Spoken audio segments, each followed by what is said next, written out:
아리백을 알면 어떻고 모르면 어떻겠냐. 아리백은 글로벌 아젠다입니다. 어떠한 에너지를 사용할 거냐가 앞으로는 굉장히 중요해진다는 거고,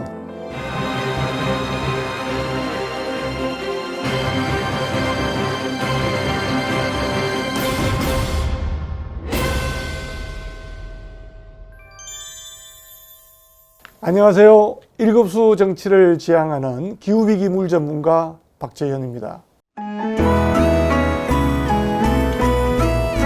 오늘은 전문가들을 모시고 에코 수다를 진행해 보려고 합니다. 두 분의 전문가 모셨는데요. 먼저 이준경 대표님 소개해 드리겠습니다. 반갑습니다. 예, 저는 한국광산리기 네트워크와 생명금물이라는 환경단체의 공동대표를 맡고 있습니다. 주로 이제 물환경 보존과 생물다양성 보존 활동을 하는 단체라고 보시면 될 것 같습니다. 그리고 또 옆에 계신 분은 이철재 에코 큐레이터께서 함께 하셨습니다. 예, 반갑습니다. 그 에코 큐레이터가 뭔지 설명을 좀 드리면, 우리 속담에 구슬이 서말이어도 꿰어야 보배란 말이 있지 않습니까? 환경 관련된 이야기, 뭐 생태 관련된 이야기, 기후 위기 관련된 이게 우리 사회에 많이 퍼져 있는데, 그걸 어떻게 꿰 거냐, 지속 가능한 관점, 그리고 지구적 관점에서 꿰서 컨텐츠도 만들고 글도 쓰고 하고 현장에서 환경운동하고 있는 이철재입니다. 반갑습니다. 이게 중요한 말씀이신 것 같습니다. 원래 이 에코 관련된, 환경 관련된 부분들은 많은 분들이 관심을 가지고 있는 건 사실이지만, 어떠한 현상들을 꿰뚫어 보고 시민들에게 설득하고 하는 부분들은 상당히 어려운 부분들이 있거든요. 근데 이런 부분들을 좀 더 쉽게 하겠다. 쉽고 재밌게. 재밌게.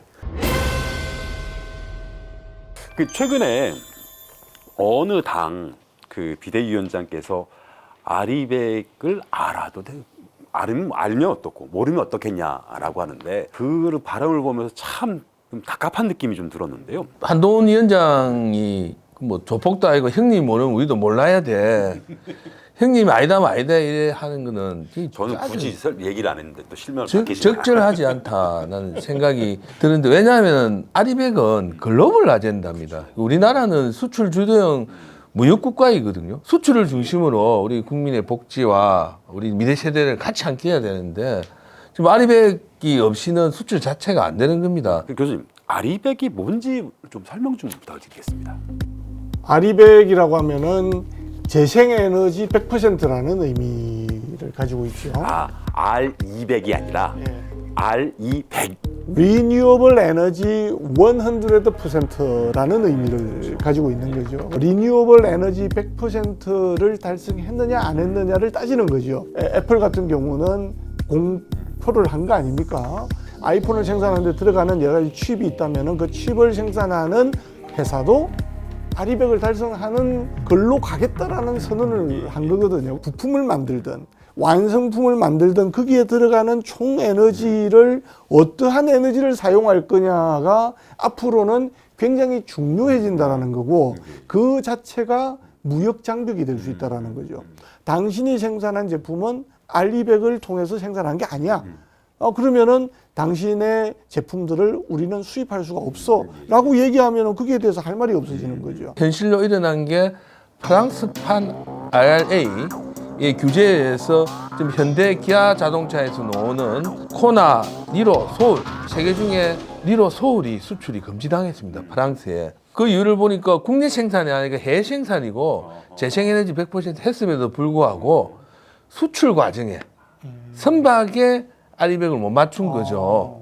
그래서 아리백은 그냥 단순한 글로벌 아젠다가 아니라 대한민국의 100년 미래에 있어서 가장 문제가 재생에너지 아리백 문제이지 않나 생각이 듭니다. 한편으로는 그런 생각이 들었어요. 왜 그러면 이러한 기후위기 시대에 이러한 프레임들이 만들어지고 있을까? 결국에 세계 패권 전쟁이 연장전이다. 1차 산업혁명이나 2차 산업혁명은 화석연료를 이용하는 거였지 않습니까? 그래서 처음에 1차 산업혁명 때에 가장 중요한 것은 석탄이었단 말이죠. 그래서 석탄을 누가 지배하느냐. 두 번째는 석유의 시대였단 말이죠. 그러면 석유를 누가 지배하느냐가 가장 중요한 문제였고, 그것을 위한 권력 다툼, 이런 것이 세계 패권 전쟁의 하나의 부분이었다면, 이제는 새로운 패러다임으로 바뀌고 있다. 에너지의 패러다임이 바뀌고 있는 거 아니냐. 재생 가능 에너지 100%라는 건 그냥 잠시 트렌드가 아니라 이미 지구적인 패러다임 전환이다. 파리 협약 이후에 가장 빌런처럼 움직였던 건 사실 미국 아닙니까? 미국. 미국이 우리는 안 해요. 그랬던 거 아닙니까? 트럼프 때에. 왜 그렇게 됐을까? 샌드오일 영향이었다라는 생각이 들거든요. 우리는 샌드오일 더 팔아먹어야 돼. 아까 말씀하신 것처럼 결국에 전 지구적으로 전환하지 않으면 공동으로 망할 수밖에 없는 상황이기 때문에 이러한 부분들의 명분과 실리를 가지고 먼저 움직인 것이 유럽이었다. 저는 그런 판단이 들고 그 부분에 있어서는 참 대단한 결정을 내린 거 아닌가 하는 생각이 듭니다. 제가 자랑을 한번 하면 1월 달에 그 라스베가스에서 하는 세스에 참여를 했는데 세스가 뭐죠? 그 가전대전 있으면 제 가전대전이 있는데 제가 로스앤젤레스에서 라스베가스까지 버스를 5시간 타고 가면서 그 사막의 70%가 풍력과 태양광이었습니다. 지방자치단체만이 아니라 민간에서 아주 자유롭게 풀어주고 있고 제가 돈을 주고 풍력 투어도 하고 왔습니다. 좋은 구경하고 오셨네요. 왜 자꾸 혼자만 그렇게 좋은 거 해주시죠?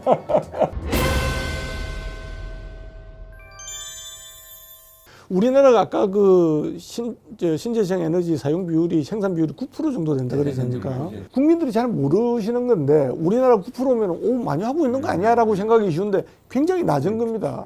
그러니까 지금 중국도 30-40%까지 올라가 있거든요. 신재생 에너지가. 일본도 30% 이상 넘어간 걸로 정확하게 수치는 기억이 안 납니다만은 그들은 이미 R200이라는 걸 다 준비하고 있는 거 아닌가. 우리는 준비하지 못하고 있다. 제가 볼 때는 해도 너무 많이 늦었다. 우리도 이 에너지 문제를 R200 문제를 지금 빨리 해결하고 치고 나가지 못하면 디지털에서 뒤졌던 일본과 마찬가지로 에너지에서 뒤지는 대한민국이 될 수밖에 없지 않겠나 그런 생각도 듭니다. 그것은 결국에 R200을 할 수 있느냐 없느냐가 공장을 거기에 지을 수 있느냐 없느냐를 결정짓는 거고 그러면은 공장의 해외 이전에는 저렴한 인건비 때문에 중국으로 동남아시아로 공장 이전했다면 이제는 신재생 에너지가 생산되어지는 곳으로 공장이 이전할 수밖에 없는 상황이라는 거죠. 지금 이 상황에서 만약에 이 공장들이 해외로 이전돼 버리고 난다 그러면 그리고 공동화된다고 국내가 국가 생존의 문제하고도 직결되어져 있다. 이 내용을 국민들이 좀 더 정확하게 알고 계셔야 된다. 그냥 R200 몇 퍼센트 할 거냐 얘기로만 되는 것이 아니라 결국에 나의 지갑 문제와 직결되어 있다라는 거를 좀 아셨으면 좋겠다는 생각이 듭니다.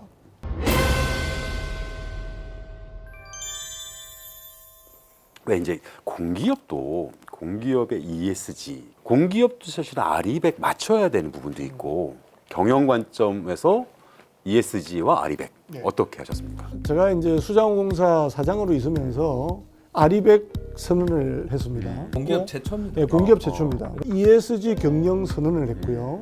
R200 선언을 했습니다. 2030년까지 우리는 R200을 달성하겠다. 수자원공사가 국내에서 가장 많은 신재생 에너지를 생산하는 기업이거든요. 수자원공사하면 사실은 물인데 물뿐만 아니라 재생 가능 에너지도 생산하고 있다.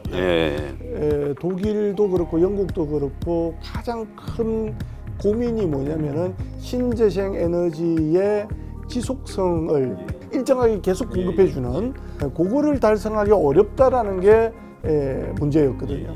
신재생 에너지를 활용하는 것은 좋기는 한데 이것을 어떻게 일정하게 계속 유지시켜 줄 수 있느냐 이거는 백업 장치들이 반드시 들어가야 된다. 그러면 ESS라든지 그리고 또 수소로 저장을 해서 발전을 해서 생산하는 연료전지 스타일이라든지 이런 여러 가지 이 스토리지 시스템을 저장 시스템을 구축해야 된다. 이런 부분들이 되게 중요한 부분이라고 볼 수 있습니다. 우리나라는 좀 특수한 경우이기는 하지만 원전이 어느 정도 2050년에서 60년까지 가동을 하기 때문에 안전을 최우선으로 하면서 현명한 이용을 하면은 우리나라는 훨씬 더 유효하죠. 에너지 전환에 관련해서는 굉장히 다양한 시나리오가 있는 것 같고요. 근데 그 부분 같은 이제 그 한국하고 독일 에너지 재생에너지 연구하신 분은 독일은 우리나라보다 태양광 일조량이 더 불리한데도 그만큼의 재생에너지 비율을 높였다. 한국도 충분히 가능하다라는 부분을 굉장히 강조하시더라고요. 그래서 이제 경제성 부분도 있겠지만 이제 두 번째로는 망의 문제입니다. 유럽은 망을 먼저 했거든요. 선망을 깔아야 돼요. 에너지 이제 그리드라고 하는 연결할 수 있는 선망을 국가가 해줘야 민간 자본의 그리드의 대기업 대자본의 영역을 빼고 마을 협동조합의 비율을 올리는 거죠. 그래서 경영고시에 마을 협동조합, 마을의 참여, 주민의 참여의 비율이 높을수록 경영고시나 파이낸스에서는 줄어들거든요, 이자율이. 그래서 독일은 55%가 재생에너지 55%가 마을 협동조합에서 나옵니다. 맞습니다. 예. 그런 것들이 선망과 협동조합하고 아까 했듯이 이 가능성을 보완하기 위한 이런 것들을 잘 맞추면은 우리나라도 빠르게 저는 재생에너지 선도 국가로 저는 나간다 봅니다. 선망사 이야기하셨는데 정말 저도 중요하다고 생각하는 게 수자원공사에서 수상 태양광을 진행을 하는 데 있어서 가장 그 난관이 뭐냐, 어려움이 뭐냐, 망입니다. 전력망입니다. 전력망이 백업이 돼줘야 되는데 전력망이 없으면 그 전력망을 사업자가 만들기 시작하면 엄청난 부담이 되는 거거든요. 그래서 오히려 이 망 부분을 한전에서 좀 더 강화시킬 필요가 있다. 선투자를 했을 경우에 그 뒤에 국가적으로 훨씬 더 많은 이익을 받을 수 있는 거 아니냐. 그 다음에 두 번째는 이제 태양광 문제인데 태양광의 효율이 35%를 넘어서는 순간 전 세계 모든 에너지는 태양광으로 해결 가능하다는 얘기를 했었거든요. 그때의 태양광 효율이 얼마였냐면은 15%였습니다. 최근에 발표난 걸 보니까 지금 26%까지 올라갔습니다. 태양광 에너지가 10년에 5% 정도의 에너지 효율이 달성되는 것 같다라고 본 거죠. 그러니까 20년이 지나면서 20%가 오른 거죠. 그러면 35%가 되려면 몇 년 있으면 됩니까? 20년 뒤면 35% 찍을 수 있을 것 같다. 그러면 결국에 앞으로의 그 전반적인 태양광 에너지는 전 세계의 주력이 될 것이고 태양광 에너지가 주력이 된다는 얘기는 결국에 에너지는 이제는 분산화되어진다라고 봐야 되는 거죠. 그러면 분산화와 그 다음에 반드시 따라와야 되는 것은 그리드인 거죠. 분산과 그리드는 반드시 같이 가야 된다. 그렇다면 우리가 앞으로 이러한 전력 그리드를 어떻게 앞으로 활용할 것인가, 그리고 이 미래 그리드 시장을 어떻게 선점할 것인가, 이런 것들은 국가적으로 볼 때 굉장히 중요한 전략 산업이 될 거다. 지금 현재의 우리가 가지고 있는 기득권을 놓지 않기 위해서 계속해서 확장하기보다는 현상 유지를 하려고 하는 한전의 태도가 저는 국가적인 측면에서 볼 때는 바람직하지 않다. 좀 더 적극적으로 전환할 필요가 있다. 그래서 망을 더 확장시켜서 분산화되어지는 그 미래 상황에 먼저 적응할 필요가 있다. 우리가 이 망이라는 부분들을 그냥 볼 게 아니다. 이거는 태양광을 활성화시키기 위한 도구로만 볼 것이 아니라 이 그리드 산업이라는 것이 결국에 미래를 이끌어 나갈 주요한 산업이 되지 않겠냐. 이런 관점에서 보고 이거를 주도적으로 키워나가는 부분들, 이런 것들도 저는 필요하다고 생각합니다. 이런 난국을 돌파한 것 중에 하나가 저는 이제 그린딜로 보고 있는 거죠. 그래서 금방처럼 에너지의 그린딜과 디지털 전환 그 그린딜, 세 번째가 기후와 생물 다양성 그린딜, 이 세 개가 해서 저는 뭐 현 정부든 다음 정부든 그린딜을 통해서 새로운 전환 사회를 우리는 이끌어 나가야 된다는 생각이 듭니다. 예.